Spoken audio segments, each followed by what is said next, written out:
అందుకే రాజేందర్ ఇమ్మీడియట్గా కేంద్ర ప్రభుత్వం దగ్గరికి వెళ్ళి తక్షణమే ఎన్డీఎస్ఏ కమిటీ చైర్మన్ను ఈ ప్రాజెక్టులను తాత్కాలికంగా వాళ్ళ ఆధీనంలోకి తీసుకొని ఇప్పుడున్న నీళ్లను ఎత్తిపోసి రైతులను ఆదుకోండి, ప్రజల పట్ల నీకున్న చిత్తశుద్ధిని మీరు నిరూపించుకోండి,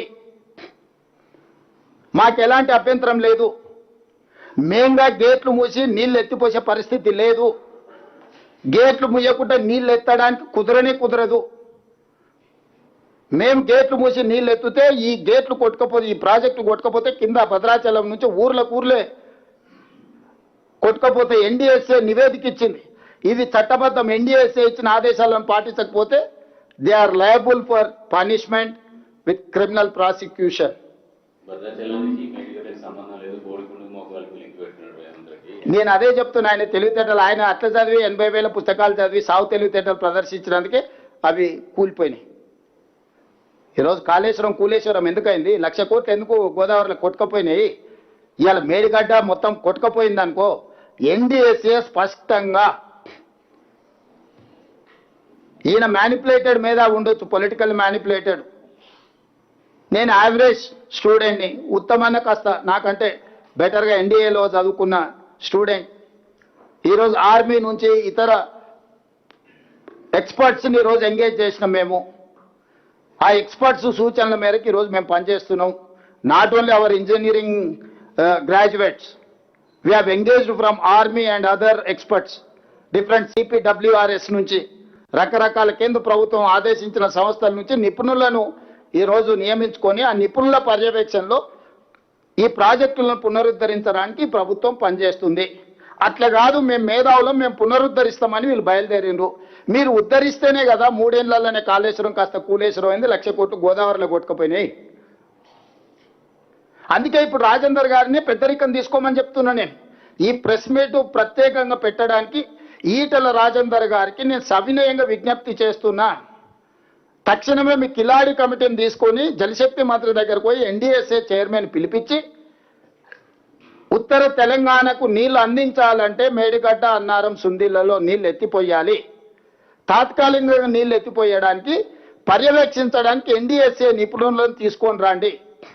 ఆ నిపుణులకి ప్రాజెక్టుని అందజేయడానికి మాకు ఎలాంటి అభ్యంతరం లేదు. ఆ తర్వాత ఈ నలుగురు ఆ నలుగురు కలిసి కిలాడి కమిటీలో 4, ఎన్డీఎస్ఏ కమిటీలో 4 కూర్చొని 8 మంది కలిసి మంచి చేయండి తెలంగాణకు. మేము కూడా ముందుకు వస్తాము. ఈరోజు హరీష్ రావు గారు మాట్లాడుతున్నారు, కింద పట్టిసీమ ఈ నీళ్లు గురుదక్షిణ కింద వదిలేండు, పట్టిసీమ నుంచి తరలిస్తురని. అసలు అన్నం తినేవాడు ఎవడైనా మాట్లాడే మాటలేనా అండి? పట్టిసీమ కట్టింది ఎప్పుడు?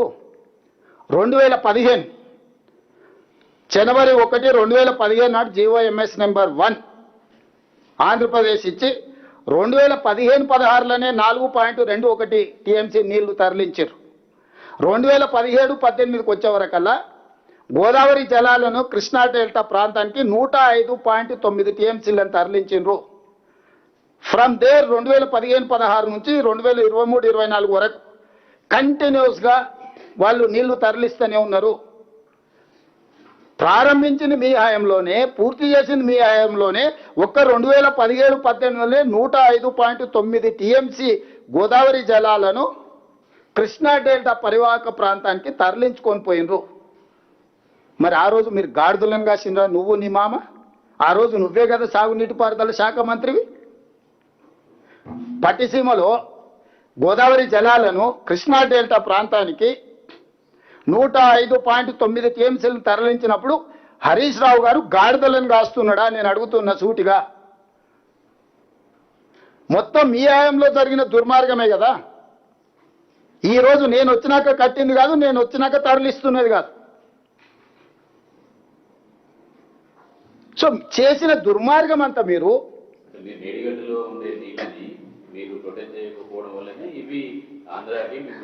అదే చారి గారు, నేను చెప్పేది అదే. 2017-18లో నువ్వే ఉన్నావు కదా, గాడిదలం కాసినావు. ఆ రోజు 105 TMCలు ఇది ఉంది కదా. పోనీ నువ్వు కట్టిన తర్వాత 2019లో నువ్వు ప్రారంభించినప్పుడు 2021లో కూడా 30 TMCలు తరలించింది కదా. 23-24 మీరు ఉన్నప్పుడు కూడా 39 TMCలు తరలించింది కదా. మరి ఆ రోజు మీరెందుకు వదిలిండ్రు నీళ్ళు? ఆ రోజు మీ మేడిగడ్డ ఉంది, మీ మామ ముఖ్యమంత్రి ఉండు, సాగునీటి పారుదల శాఖ మీ మామ దగ్గరనే ఉంది. ఆ రోజు ఏం చేసిండు మరి? పట్టిసీమ ప్రాజెక్టు దేనికి సంబంధించింది? పోలవరం ప్రాజెక్టుకి ఏవైతే నీళ్లు ఉన్నాయో ఆ నీళ్లు పోలవరం ప్రాజెక్టు పూర్తి చేయడానికి సమయం పడుతుంది కాబట్టి తాత్కాలికంగా మేము నీళ్లను వినియోగించుకోవడానికి పట్టిసీమ కట్టినాం. పోలవరం ప్రాజెక్టు పూర్తి అయిన తర్వాత పట్టిసీమను పూర్తిగా డిస్మెటల్ చేస్తామని కదా ఆంధ్రప్రదేశ్ ప్రభుత్వం చెప్పింది. ఇప్పుడు మేడిగడ్డ అన్నారం సుందేళ్ళు ఉంటే పోలవరం చుక్క నీరు పోదా? ఇప్పుడు పోలవరము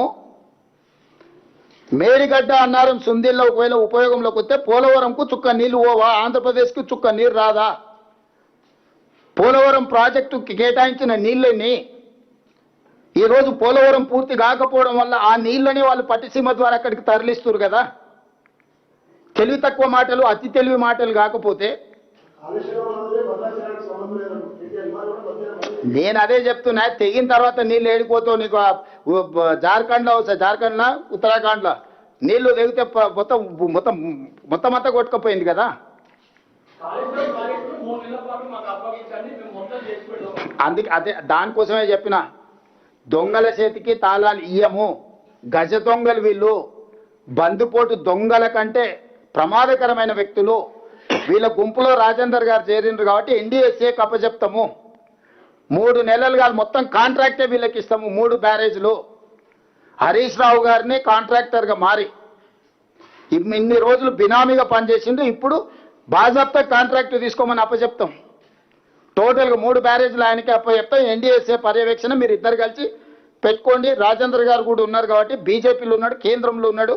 ఈటల రాజేందర్ గారికి నేను విజ్ఞప్తి చేస్తున్నా, మీరు తక్షణమే ఎన్డీఎస్ఏ చైర్మన్ దగ్గరికి వెళ్ళండి, ఎక్స్పర్ట్స్ని అపాయింట్ చేయించుకోరి. ఎక్స్పర్ట్స్కి ఎన్డీఎస్ఏకి మేము హ్యాండ్ ఓవర్ చేస్తాం. ఎన్డీఏ ఎక్స్పర్ట్స్ కమిటీ అండ్ ఈ టీం కలిసి ఎత్తిపోయండి. ఏం చేస్తారో చెప్పండి, మాకు ఎలాంటి అభ్యంతరం లేదు. మీరేమో అందులో స్టోరేజ్ చేస్తేనే ఎత్తిపోవడానికి అవకాశం ఉంటుంది మీరు చెప్తాము. హరీష్ రావు గతంలో 5 సంవత్సరాలు ఇరిగేషన్ శాఖ మంత్రి చేశారు, ఈటల రాజేందర్ 5 సంవత్సరాలు ఆర్థిక శాఖ మంత్రి చేశారు. వాళ్ళేమో స్టోర్ చేయని అవసరం లేదు, డైరెక్ట్ ఎత్తిపోయచ్చు అని చెప్తాము.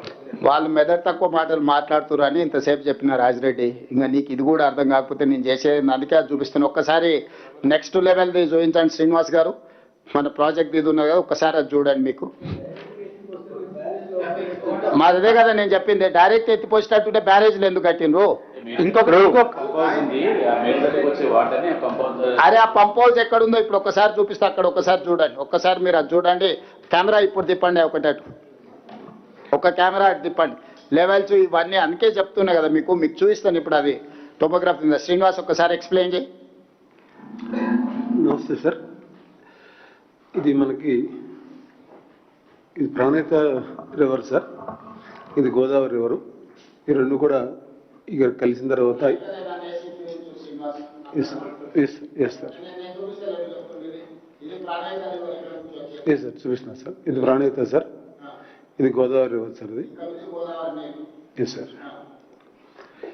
ఇది మానేర్ రివర్ సార్. ఇది ప్రాణహిత రివరు. మనకి ఈ పాయింట్ దగ్గర మేడిగడ్డ బ్యారేజ్ కన్స్ట్రక్ట్ చేశారు సార్. Yes sir. ఇదే ఎస్ సార్. దానికి బెడ్ లెవెల్ వచ్చి 89 మీటర్స్ సార్, ఎఫ్ఆర్ఎల్ వచ్చి 100 మీటర్స్ సార్, కెపాసిటీ వచ్చి 16.17 టీఎంసీ సార్. ఇది అన్నారం బ్యారేజ్ సార్. ఇది అన్నారం బ్యారేజ్. Yes sir. ఇది అన్నారం బ్యారేజ్ లెవెల్ వచ్చి 106 మీటర్స్ సార్, ఎఫ్ఆర్ఎల్ వచ్చి 119 మీటర్స్ సార్, కెపాసిటీ వచ్చి 10.87 టీఎంసీ సార్. ఇది సుందేళ్ళు బ్యారేజ్ సార్. ఎక్కడ ఉంది? ఇది Sundilla barrage. Yes sir. Sundilla barrage bed level వచ్చి 118 మీటర్స్ సార్, ఎఫ్ఆర్ఎల్ వచ్చి 130 మీటర్స్ సార్, ప్లస్ కెపాసిటీ వచ్చి 8.83 టీఎంసీ సార్. మనకి ఎల్లంపల్లి వచ్చి ఎఫ్ఆర్ఎల్ వచ్చి 148 మీటర్స్ ఉంది సార్. శ్రీపాద ఎల్లంపల్లి. ఇది కెపాసిటీ వచ్చి 20.175 టీఎంసీ సార్. ఒక్క నిమిషం ఆపు శ్రీనివాస్. ఇక్కడనే ఇది మేడిగడ్డ బ్యారేజ్. ఇక్కడ నుంచి ఎత్తుతే ఇక్కడ అన్నారం దగ్గర పోయాలి, అన్నారం దగ్గర ఎత్తుతే సుందిళ్ళలో పోయాలి, సుందిళ్ళలో ఎత్తిపోస్తే శ్రీపాద ఎల్లంపల్లి. ఇది ఈ 3 లిఫ్టులు పంపులు. ఇప్పుడు పంపుల గురించి చెప్పుకుంటారా శ్రీనివాస్? సార్ ఇది ఫస్ట్ ఇది మనకి లక్ష్మీ పంప్ హౌస్ సార్, మన కన్నపల్లి దగ్గర కట్టినటువంటి పంప్ హౌస్ సార్ ఇది. ఇక్కడ నుంచి ఇక్కడికి 18.5 కిలోమీటర్లు ఎస్ సార్. ఇదే ఇక్కడ ఈ కన్నెపల్లి పంప్ హౌస్ అనేది ఇదే ఇక్కడ ఉంది. అంటే ఈడ ఈ బ్యారేజ్ దగ్గర నీళ్ళు ఆపితే 93.5 మీటర్లు అంటే ఆ దాదాపుగా 5 మీటర్ల ఎత్తు ఈడ నింపితే ఇక్కడ నుంచి నీళ్లు లిఫ్ట్ చేయడానికి వెనక్కి రావాలి. ఈడ ఆపితే వచ్చినప్పుడు ఈ పంపులు పనిచేస్తాయి. ఈ గేట్లు మూస్తేనే ఇది 89 మీటర్ల దగ్గర ఉంది బెడ్ లెవెల్. గేట్లు 90 మీటర్ల దగ్గర ఉన్నాయి. 93.5 మీటర్ల నీళ్లు నింపాలంటే గేట్లు ముయ్యకుంటే 93.5 మీటర్లు నింపడానికే లేదు. 93.5 మీటర్లు నింపకపోతే ఈ పంపులు పనిచేయవు. అంటే ట్రయల్ రన్ కోసం పనిచేస్తాయి. ఆన్ ఆఫ్ చేయొచ్చు, నీళ్లు వస్తుందా లేదా చెక్ చేసుకోవడానికి, లేకపోతే డ్రై రన్ చేయడానికి, ట్రయల్ రన్ చేయడానికి ఆన్ ఆఫ్ చేయొచ్చు. నీళ్లు నువ్వు ఒక 4-5 టీఎంసీలు లేకపోతే 24 గంటలు తరలించాలంటే యావరేజ్ లెవెల్ మెయింటైన్ చేయాల్సింది. 93.5 మీటర్ల లెవెల్ యావరేజ్ కాన్స్టాంట్గా మెయింటైన్ చేయాల్సిందే. అట్లా మెయింటైన్ చేసినాకనే వచ్చే నీళ్ళను వచ్చినట్టు ఎత్తి ఇక్కడ నుంచి ఎత్తి ఇక్కడ పోసుకోవాలి. నెక్స్ట్ ఇది అన్నారం పంప్ హౌస్ సార్ ఇది.